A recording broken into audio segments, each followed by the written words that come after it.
Hello everyone. आज के session में बात होगी क्या, आपका एक क्रॉप होती है सतावर, अस्परागस।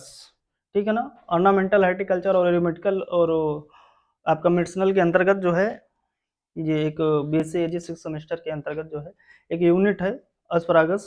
ठीक है ना। उसमें हम अस्परागस के बारे में बात करेंगे। ठीक है ना।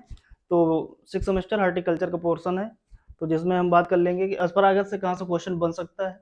ज़्यादा नहीं, 8-10 बातों को हम जिक्र करेंगे जो कि परीक्षा के दृष्टिकोण से होंगी। पूरी हम कहने का मतलब देखो थ्योरी टाइप में होगा, लेकिन इसको बहुत भारी मत समझिएगा कि नहीं हाँ यार थ्योरी टाइप में है बहुत सारा होगा। बस जो जो पूछा जाने वाला है एग्जामर कहाँ क्वेश्चन उठा सकता है, ठीक है ना, वहां से। हमें तो पता है कानपुर यूनिवर्सिटी वाले कहाँ से उठाते क्वेश्चन, हम बता दे रहे हैं कानपुर यूनिवर्सिटी वाले देख लीजिए पेपर, इससे बाहर कहीं नहीं होगा। लेकिन लखनऊ यूनिवर्सिटी वालों को थोड़ा बता पाना संभव नहीं है। लेकिन हाँ, उतना ही बात करेंगे सतावर में। ठीक है ना। देखते हैं सतावर जितना इंपॉर्टेंट है। अस्परागस, अस्परागस, ठीक है। सबसे पहली चीज तो इसका साइंटिफिक नेम जान लीजिए क्या होता है। रेसमेसुस होता है अस्परागस। देखो साइंटिफिक नेम क्या होता है, अस्परागस रेस, क्या होगा, रेसमेसिस, हाँ रेसमोसुस, ये इसका साइंटिफिक नेम होता है। ठीक है। एक चीज तो ये जान लीजिए, ये इंपॉर्टेंट है। दूसरी चीज फैमिली पूछा जा सकता है इसकी, लिलिएसी होती है। क्या होती है, लिलिएसी होती है, ये इंपॉर्टेंट हो गया। दूसरी चीज इसमें और कुछ हमारे हिसाब से लगता है बेसिक में कुछ नहीं पूछा जा सकता। अगला ये पूछा जा सकता है यूज क्या है इसका, क्या यूज। तो इसमें मेडिसिनल प्रॉपर्टी पाई जाती है, मेडिसिनल प्रॉपर्टीज पाई जाती हैं। क्या पाई जाती है, मेडिसिनल प्रॉपर्टीज। ठीक, औषधि गुण पाए जाते हैं। तो औषधि गुण में ये किसके लिए बेनिफिशियल है भाई, मेडिसिनल में क्या क्या हो सकता है ना, किसके लिए ये लाभदायक है, यूज कहाँ पर करते हैं। तो सबसे बड़ी पहली चीज, secretion of breast milk. Breast milk मतलब छाती का दूध, ठीक है ना। जो महिलाओं के दूध नहीं होता उनको जो है इसका सेवन करना चाहिए, सतावर का, अस्परागस का। उसमें जो है लाभदायक होता है। दूसरा क्या होता है, बॉडी लॉस को, वेट यानी बॉडी को जो है, बॉडी वेट को, वीट ये नहीं, बॉडी वेट को कम करने के लिए, ठीक है ना। एक तो ये हो गया।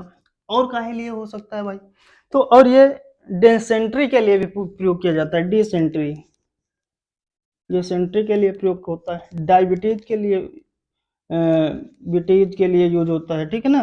और काहे के लिए यूज हो सकता है, यूज में हम बात कर रहे हैं मेडिसिनल प्रॉपर्टीज पाई जाती हैं, ठीक है।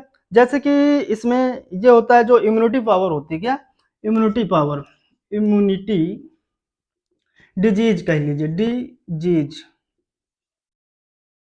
से रिलेटेड डिजीज, जो ठीक है ना, जो इम्यूनिटी डिजीज रिलेटेड होता है, कहने का मतलब ये कि इम्यूनिटी रिलेटेड डिजीज होती है, उसमें जो है ये सहायक होता है, यानी कि इम्यूनिटी को इम्प्रूव करता है। एक बात और होती है कि जैसे वीक बॉडी है, यानी कि वीक मतलब कमजोर, वीक बॉडी को जो है good energy, good energy provide करने के लिए बहुत ही अच्छा, कहने का मतलब ये क्रॉप है, इसका जो प्रोडक्ट होता है, प्रोवाइडर, क्लियर। तो ये इसके यूज हो गया है अस्परागस के। ठीक, इतनी बात हो गई इंपॉर्टेंट जो कि परीक्षा के दृष्टिकोण से है, जहां पर ये पूछा जा सकता। अच्छा, यूजफुल पार्ट क्या हो सकता है ये पूछते हैं।